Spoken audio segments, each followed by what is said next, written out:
I'm Fabian Petrina, WBFF Pro and Team Muscle Tech athlete, and this is why I lift.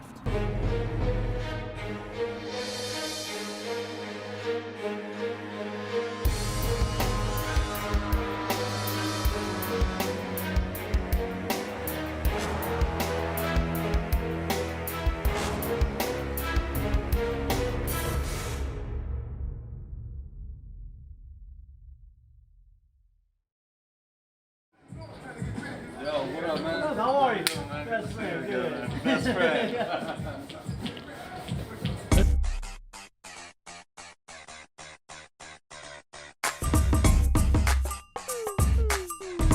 Because we're taking over. Because we're taking over not just the fitness industry, we're taking over Vegas, we're taking over the world. All right, we out. Appreciate you.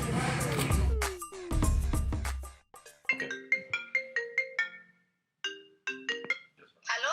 Hi, guten Morgen. Hey, Morgen, wie geht's dir, mein Schatz? Gut, und dir? Gut. Ich film gerade mit Muscle Tech. Oh, okay, Entschuldigung, ich wollte nicht stören. Nein, du störst nicht. Okay, wie geht, was ist denn? Nichts? Wollte dir einfach sagen, dass ich dich lieb habe. Okay, ich hab dich auch lieb. Okay, ich ruf dich später an, heute Abend. Okay, Bye-bye. ciao. I grew up in Heidelberg, Germany, but I moved to Hawaii when I was 14. Germany is full of beautiful memories. My mom, she was a single mom, but I just had an amazing childhood. Like every time I think back on Germany, I just smile. The Christmas markets, the playgrounds, all the friends I had, it was awesome. We do all kinds of crazy stuff, like we take our bicycles into the strawberry fields and we ride them through the fields until the farmers would come and chase us in their tractors. We jump over the fence to these little like sheep houses, I guess, and we like spank their butts and then they chase us, and the last person over the fence would be the one getting attacked by the sheep. So we just do crazy things like that. My mother, she grew up pretty rough. I don't know much about her past. I know that her mom committed suicide when she was very young, and her father was very abusive, so she ended up kind of bouncing around between families. But I mean, from every memory I have of her is amazing. Whatever she could, she would do for me to make sure I have the most beautiful and memorable childhood she could create for anyone. My mom and I moved to Hawaii because she fell in love with an American soldier who was stationed in Germany at the time. She ended up getting pregnant with my little brother, and they got married. And the question became, okay, do we leave Germany? Do we leave everything we know and move with this man, or do we stay here and play it safe? But she did not want my little brother to grow up without a father, because she had seen that in me. So we decided to all pack up and move to Hawaii. I was really excited to move to Hawaii because, first of all, it's America, and even back then I had the dream to be like Arnold Schwarzenegger, bodybuilding. After we got there, it was a very, very big culture shock. I did not speak much English. I really stood out because in Hawaii, everyone is tan, a surfer, and there I am, this super pale kid from Germany with a hardcore accent that no one understood. And so I just became that target for everyone. So I'd go to school and I'd have apples thrown at me. I'd have like 30 kids just calling me names, and it just became very, very difficult. And then, you know, one time I did decide, I was like, you know what, I'm tired of being picked on. So I was like, all right, let's fight after school. So we met up, we fought. It was a bunch of guys that showed up. They pulled my shirt over my head, kneed me in the eye, I broke my eye socket. I went home, I was embarrassed. I went to my mom's makeup closet and I like covered it up because I didn't want her to see. But then she saw that my eye was bloodshot and she made me wash my face, and she saw the eye and she took me to the emergency room. And yeah, I mean, it's better now, but it sucked at the time. Things kind of cooled down. Then I had, you know, one of my surgeries, and I went to school after, you know, being off for 2 months, being on the couch, trying to heal. And I went back to school, and my first day after being back in school, I got home and I had a voicemail on my cell phone that said, "We're gonna kill you tomorrow." And I was on crutches, so I wouldn't even be able to defend myself. So that night, I didn't know what to do. I was in a lot of pain, and I had a ton of painkillers from that surgery. So I took like 20 oxycodone and a ton of Tylenol. And I just smooshed it up and drank it. So that was my way out. But it didn't work, obviously, you know, so right after I did it, I tried to fall asleep, but I got scared, so I called my mom. She ran in the room. She immediately knew I had done something bad, because she could tell by my voice, because we're just that close. And that's kind of what began the healing process for me, because it was kind of like I hit the wall, and I told my mom everything that happened. I opened up, because my goal was always, I'm never gonna be a snitch. I'm never gonna tell anyone what happened to me, because that's not what a man does. But I finally opened up, and you know, I talked to doctors and things like that, and they told me it's okay to be you. And that's when I learned that I'm Fabian, and that's fucking awesome. I've always been passionate about bodybuilding, but that's when I realized that I wanted to use it not only to have fun in the gym, but I wanted to build up an armor. I wanted to be a big bad motherfucker, you know, so no one could hurt me again.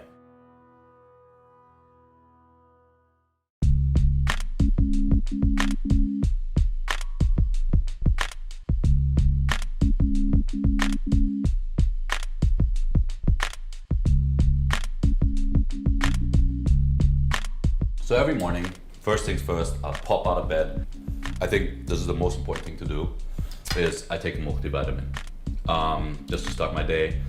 I also start my day with Clear Muscle and L-carnitine to kind of fall out of that catabolic state that I am in when I wake up. So hop on the treadmill, 20-25 minutes of cardio, even in the off season, because to me cardio is not only to shred out, it's just a way for me to get focused, kind of rewind whatever happened yesterday and what I need to do today. A way for me to just get the blood going, and I've noticed that I'm less sore after incorporating cardio daily. My morning breakfast routine usually consists of 10 egg whites and oatmeal. The amount of oatmeal varies depending on how I look. My second meal consists of chicken breast, and again the amount varies depending on how I look. Pre-workout, I'll usually do some Nitrotech whey with a banana, and I'll blend it up with some ice, and it kind of turns into this ice cream tasting smoothie, which is awesome. It's my happiness of the day. Post-workout meal, again, chicken, rice, and veggies. The meal after that, again, chicken and oats. And the final meal is usually a good steak with a lot of veggies and some oatmeal. There is definitely a difference between eating for competitions and off-season. The foods itself don't change for me because I like to always look in shape. I never really go crazy into the off season, but the amount of food changes. So the amount of oatmeal is obviously higher in the off season so that I have more carbs to get more energy in the gym and get heavier lifts in. The fats go a little lower the closer I get to a competition. It really just varies day by day depending on how I look. But there's no crazy difference between off-season and contest diet. I just kind of keep it year-round. I've come to finding the right way to eat after years and years of trial and error. I don't work with a coach because I don't like people telling me what to do. So obviously it started with me reading bodybuilding magazines and kind of understanding what a bodybuilding diet should look like. And then from there, I just kept incorporating those tools I've learned from YouTube videos, from bodybuilding magazines, and what other friends have told me. And I've just kind of learned to see what does what for my body. So it might not work for anyone else out there, but I know it works for me. And that just takes years and years, but that's bodybuilding. Bodybuilding takes years and years.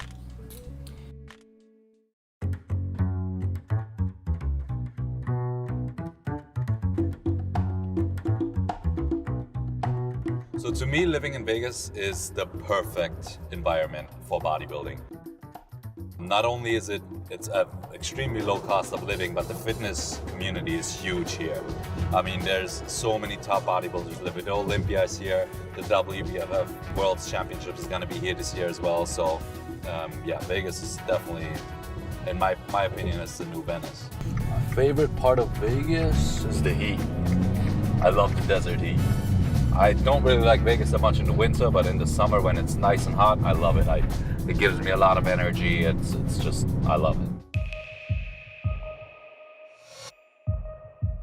My bodybuilding journey started with my friends and I. We take our little 2-kilogram dumbbells, we take them to school in our rucksack, in our school bag, and during breaks we would do curl-off competitions. Who can curl the most amount of weight? And I would always win. Like, there was not a single time I lost, because I would just keep going with that 2 kilograms, 100 reps. So that's when bodybuilding started for me. And then I moved to America, and I mean, didn't have much to do, so my mom decided, hey, let's sign him up for a gym so he can continue to develop that. And then I would just start following around these bodybuilders. And at first I thought it was kind of silly that they're posing in like these little skimpy bikinis. And I was like, why is this guy doing this? But then I learned to appreciate the beauty behind it all. And that's when I started looking into bodybuilding, reading about Arnold Schwarzenegger and Dorian Yates and athletes like that. And what fascinated me is how they were able to turn something that was given to them, a normal body, into something so supernatural. And I wanted to create that for myself. You kind of push past what's humanly possible in every sense, mentally, physically, to create this statue.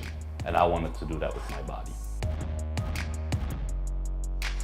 But then that changed, as I got more and more into the sport, it really went away from that, because I started getting more and more confident in myself. I started seeing the way that girls looked at me as my deltoid started growing. I started the way that guys looked at me, and now I don't bodybuild for that anymore. It did heal me, but now it's become a passion, and I don't need to be the biggest guy in the room. I do it because I love bodybuilding itself. What I love about training at the gym is that it's you versus you.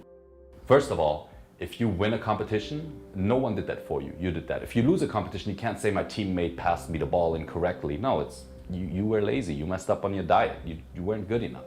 And that's why I love the gym. You're in there alone and you're doing it for yourself, no one else. I would never stop working out. No matter what life throws my way, bodybuilding will always be a part of it. I mean, I might lose a leg one day, but I would find a way around that. It might not always be to compete, but I will always be in the gym and push myself. And I'm not doing it for anyone. I'm not doing it for Instagram or even you guys. I'm doing it for me because I love doing it. My proudest moment to date is, I went to university, I graduated 3.98, I got a good job, I've accomplished, in my opinion, I've really pushed myself to accomplish a lot, but all that really doesn't matter to me. The proudest moment that I've had is being able to talk to my mother and see that she's proud of where I've come. The first time that she opened up to me, that's when I knew I had done something right. Because making my mom proud, that's very difficult to do. And making her proud is, yeah, ever since then, that was amazing.